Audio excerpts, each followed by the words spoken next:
Am I the a-hole for not leaving something to my estranged daughter and her kids after she cut us off? I have a terminal disease and I'm dying. I'm in my late 60s, and even before this diagnosis, my health wasn't great. I've had more hospital visits than I can count over the last few years. I'm a father to 4 kids and a grandfather to 6 little ones, but I only truly know 2 of my grandchildren. The others might as well be strangers to me. My oldest daughter is from a previous relationship, long before I married my wife and had my other 3 children. When her mother and I split up, things were tense, but I never imagined it would cost me my relationship with my daughter. Over the years, her mother put lies in her head about me. She told her I didn't care, that I chose my new family over her, that I wasn't a good man. She pushed distance between us, and eventually that distance became permanent. There were times when my daughter would look me in the eye and tell me her stepdad was her real dad. That cut deeper than anything else ever has. I tried it first. Calls, birthday gifts, showing up when I could, but every attempt felt like I was forcing myself where I wasn't wanted. Eventually, I stopped trying. It hurt, but I focused on the children who wanted me in their lives. Over time, I got used to the silence. I wasn't invited to her wedding. That was the moment I knew whatever we once had was gone. After that, our contact went from very low to nothing at all. Years passed. I heard about her life through other people, never from her. I guess someone must have told her about my illness, because last week she called me for the first time in years. Not to ask how I was, not to say goodbye, not to try to mend anything. She called to ask about my will. She told me that because I was an absent and horrible father, she and her kids deserve more from my estate than my other children, especially since they've already had me. I was stunned. I told her plainly that she and her children are not getting anything from me. If she didn't need or want me in her life, then she doesn't need my money either. She went off on me. My ex is backing her, saying she was always right about me. But I can't help thinking, why should the children who stood by me, who visit, who call, who bring their kids to see me, have to split what I worked my entire life for with someone who actively rejected me? Am I wrong for feeling that way? Now for the top comments. Not the a-hole. She is an entitled brat. Regardless of what happened during her childhood, she does not get to demand money from someone she has no relationship with. I was absent because she wanted me to be. I always tried bonding with her, but her mother got it in her head that I hate and don't care about her. Not the a-hole. What you do with the money you worked for and earned is entirely up to you. She hasn't talked to you for all this time, but when she found out you are seriously ill, she immediately contacted you?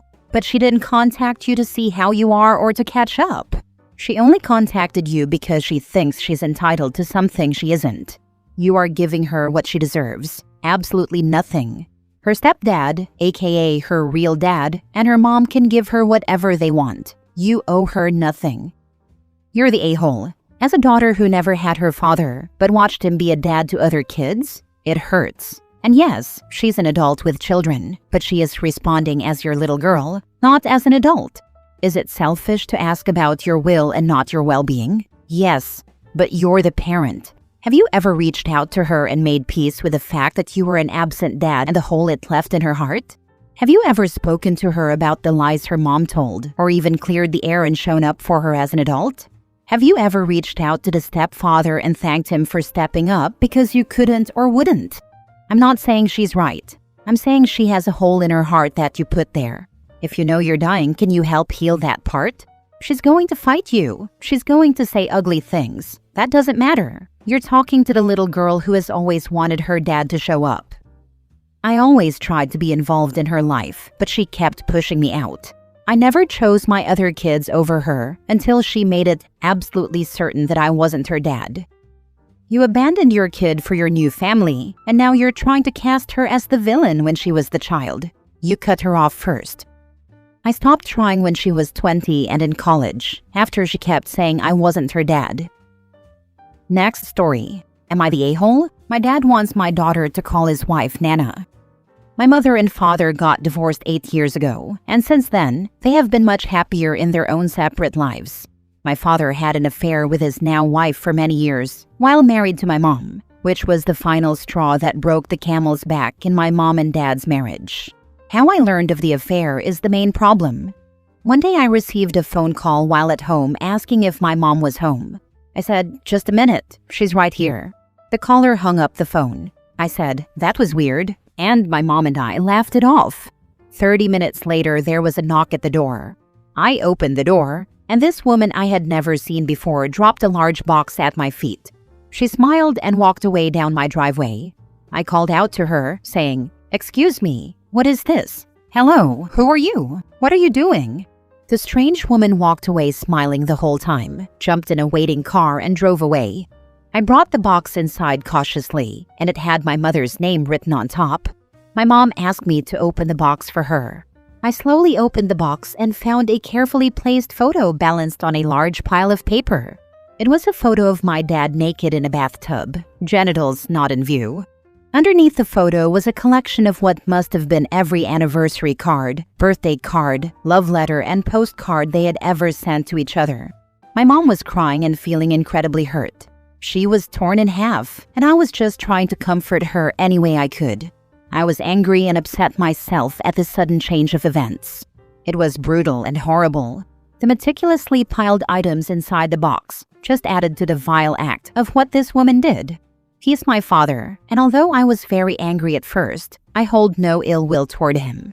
We probably have the best relationship now that we have ever had. Also, I should add that my dad had no idea she was going to do that. My daughter is 4 years old now, the only grandkid, and I've been trying to forgive this woman and put it behind me, but I cannot.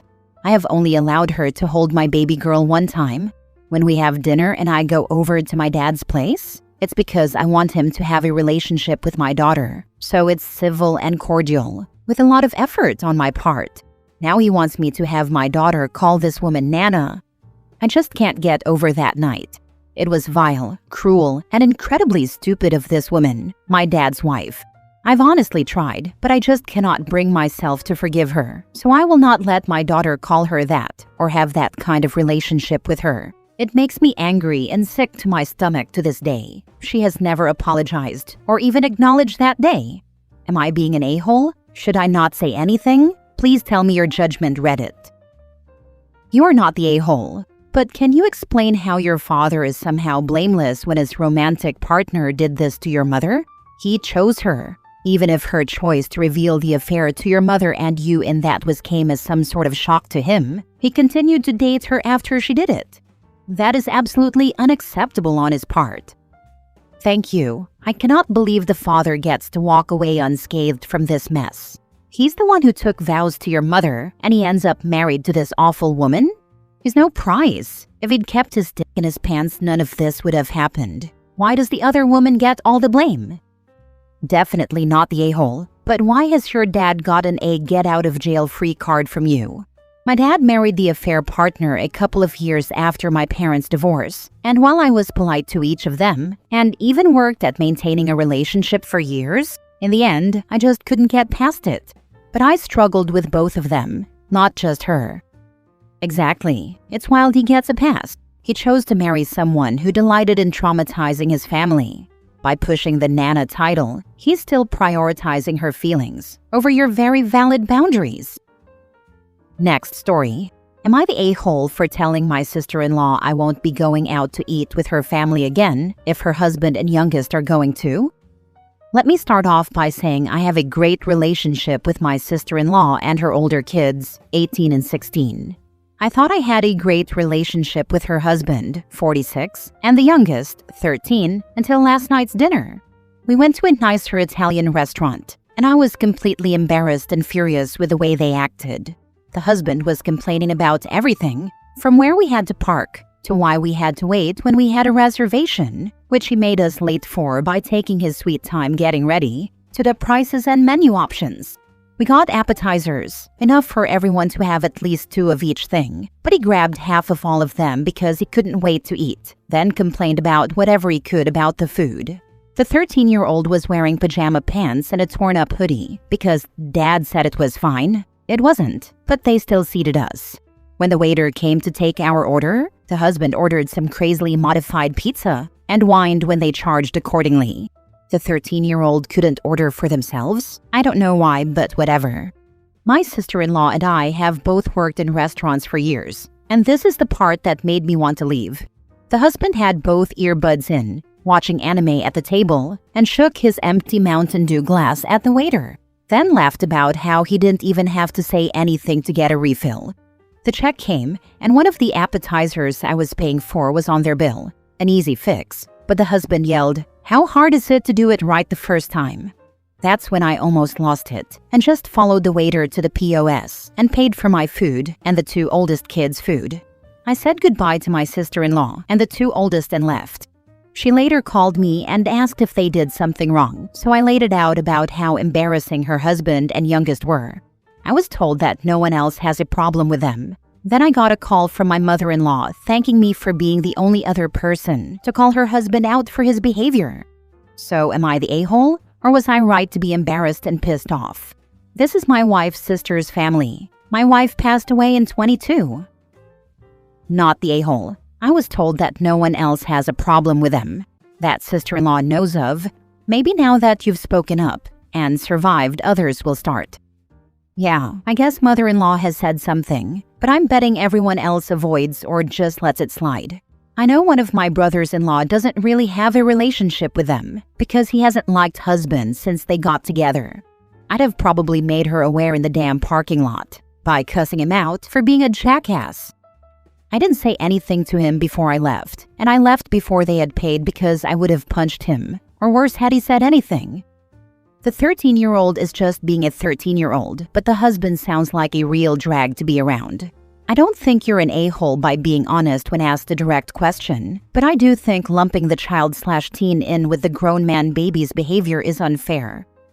I'm more worried about the 13-year-old who has been developing extremely manipulative tendencies.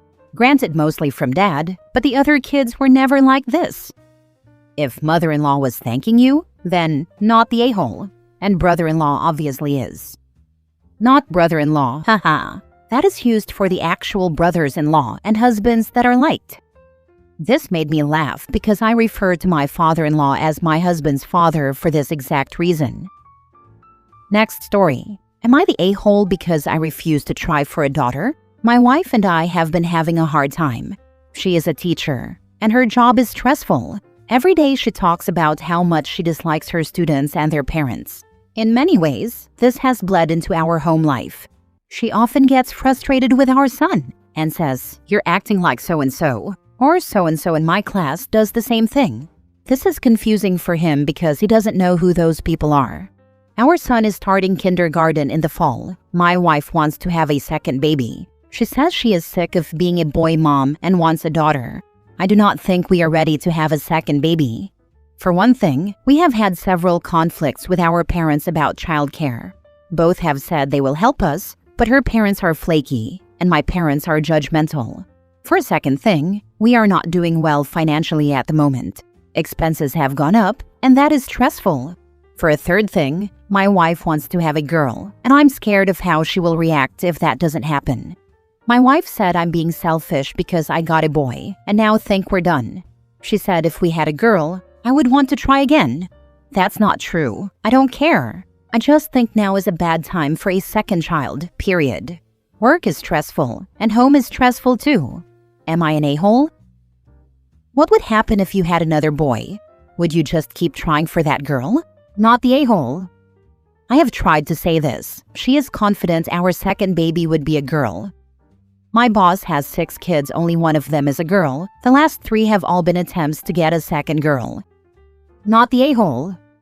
She's not handling parenting well with one. Having a girl will not change that. She has expectations of ideal child behavior, which no kid rises to. You'd be stuck with 2 confused children and an even more frustrated wife, regardless of gender. You have every right to stop at 1, even if you originally planned for more. And with this fact pattern, you should. Yikes. Right, this is what I have tried to tell her. A girl won't come out of the womb in a spotless white pinafore and fold her hands in her lap before asking for a cup of tea. A girl will cry as much as a boy, poop as much as a boy, and spit up as much as a boy. Babies are babies. Not the a-hole. She's clearly not stable enough to have another baby right now. She needs to focus on the child she already has and get a therapist, and maybe even finding another job because life is really hard for teachers these days. She really doesn't enjoy it. She says the kids are impossible. When that movie Weapons came out, she said the scene at the end with the weaponized kids are just what her students are like all the time. Last story. Am I the a-hole for not inviting my stepmom to my graduation after she missed every major event growing up? I am a 22-year-old female who graduated from university last week. This is something I worked hard for. I am the first in my family to get a degree. It was not easy. I worked part-time, took out loans, and pulled more all-nighters than I can count. My dad and my stepmom have been married since I was 8 years old. My mom passed away when I was 6 years old. Technically, she helped raise me. The problem is that my stepmom was never really there for me. She handled the day-to-day stuff, like cooking and rides when I was younger. When it came to anything important to me, she was always busy. She missed my middle school graduation because she had a work dinner. She skipped my high school play because her sister was visiting. She did not come to my birthday dinner because she was not feeling well, but posted photos of herself out with friends that same night. My dad usually came alone and made excuses for my stepmom. After a while, I just stopped expecting my stepmom to show up.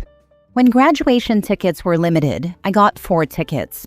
I gave them to my dad, my grandparents, and my best friend who supported me through everything. I did not invite my stepmom. I did not make an announcement about it. I just did not include my stepmom. My stepmom found out the week before the ceremony when my dad mentioned travel plans. She confronted me, saying she has been my stepmom for most of my life and could not believe I would exclude her from such an important moment. I told my stepmom honestly that she has missed most of my moments, so I assumed this one would not matter to her either. Now my dad says I was cruel and that I embarrassed my stepmom. My dad thinks I should have invited my stepmom regardless because she did her best. My stepmom has not spoken to me since the ceremony. Part of me feels justified. Another part of me wonders if I held on to old resentment instead of being the bigger person. Am I the awful one for handling it this way? Not the a-hole. She made a habit of skipping your stuff. Logically, there's no reason to expect this would be any different. If she wants to be included, she needs to make more of an effort. If she wanted a seat at the table, she should have shown up before dinner was served. Not the a-hole. A bit passive-aggressive in the delivery, but justified. She can't be bothered to be involved before this. She just wanted to have a tantrum when she was not asked to be part of this. If you had included her, she may not have shown up.